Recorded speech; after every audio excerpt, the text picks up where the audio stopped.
మీకు చేయూతని పెన్షన్ అని ఒక 3,000 వస్తే ఇలాగ వెళ్ళంగానే కరెంటు బిల్లుడు వస్తున్నాడు, ఇంకొద్ది లోపలికి వెళ్ళంగానే ఇంటి పన్నుడు వస్తున్నాడు, ఇంకొద్ది లోపలికి వెళ్ళగానే చెత్త పన్నుడు వస్తున్నాడు. ఈ పన్నులు ఈ రేట్లు అన్నీ పెరిగిపోవడం చూసి ఈ 3,000కి ఇంకొక 5,000 రూపాయలు మీ జోబీలోని తీసి కట్టాల్సిన పరిస్థితి ఈ దౌర్భాగ్య ప్రభుత్వంలో మనకు ఏర్పడిందంటే మరి ఇప్పుడు ఈ సంక్షేమం అవసరమా?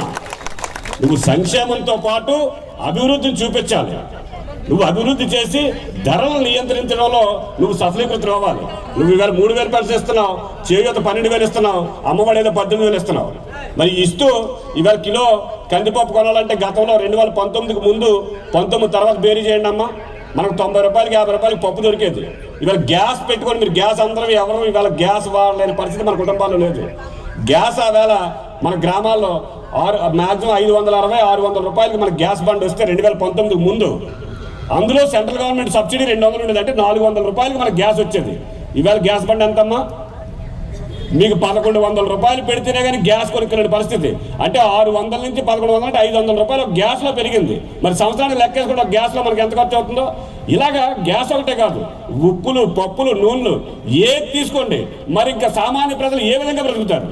నువ్వు ఇస్తున్నావు కరెక్టే, నువ్వు ఇచ్చిన డబ్బులు జోబీలో మిగలాలి కదా, వాడు ఏదో పని మీద పెట్టుకోవాలి కదా. మరి పెట్టుకోగానే మళ్ళీ నీకే ఈ పప్పులు ఉప్పులు రూపంలో మళ్ళీ నీకే ట్యాక్స్లు కడుతున్నావు, నీకే పన్నులు కడుతున్నావు. చెత్త పన్ను ఎప్పుడైనా చూసామమ్మా? చెత్త మీద పన్ను, చెత్త మీద కూడా పన్ను వేసి ఆ డబ్బులు వసూలు చేసే దుర్మార్గ ప్రభుత్వం ఈ వైసీపీ ప్రభుత్వం. ఇంతకన్నా మనం ఏమీ చూడనక్కర్లేదు. వీళ్ళ టైం ఇంకో 2 నెలల్లో ఆలు దుకాణం సర్దుతారు, ఇక్కడున్న వాళ్ళు దుకాణం సర్దుతారు. ఇందా మన పిఆర్ పేపర్లో ఏదో మాట్లాడుతూ చెప్పాడు. మనం ఎవరి గురించి భయపడక్కర్లేదు.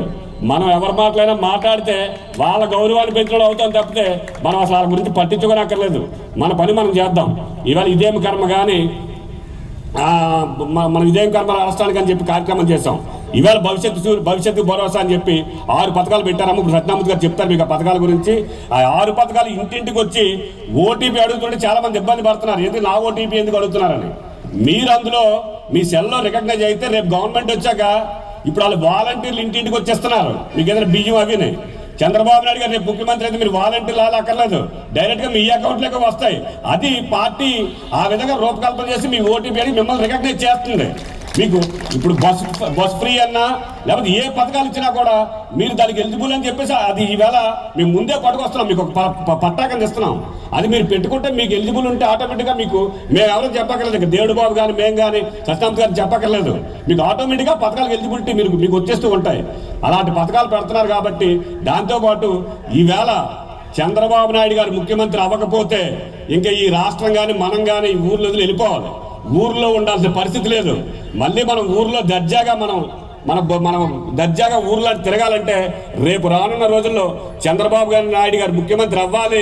ఇక్కడ సత్యనారాయణ గారు పోటీ చేస్తారు కాబట్టి ఈయన ఎమ్మెల్యేగా అయితేనే కానీ మళ్ళీ మన బ్రతుకులు మారవు, మన జీవితాలు మారవని చెప్పి మిమ్మల్ని అందరినీ కోరుకుంటూ మరి ఇలాంటి ఇంత పెద్ద మీటింగ్ ఏర్పాటు చేసిన మా దేవుడు బాబు గారికి కానీ వాళ్ళ బృందానికి కానీ మరొకసారి పేరు పైన హృదయపూర్వక నమస్కారాలు తెలియజేసుకుంటూ సెలవు తీసుకోండి. జై హింద్, జై తెలుగుదేశం, జై చంద్రబాబు. థ్యాంక్ యూ రవి గారు.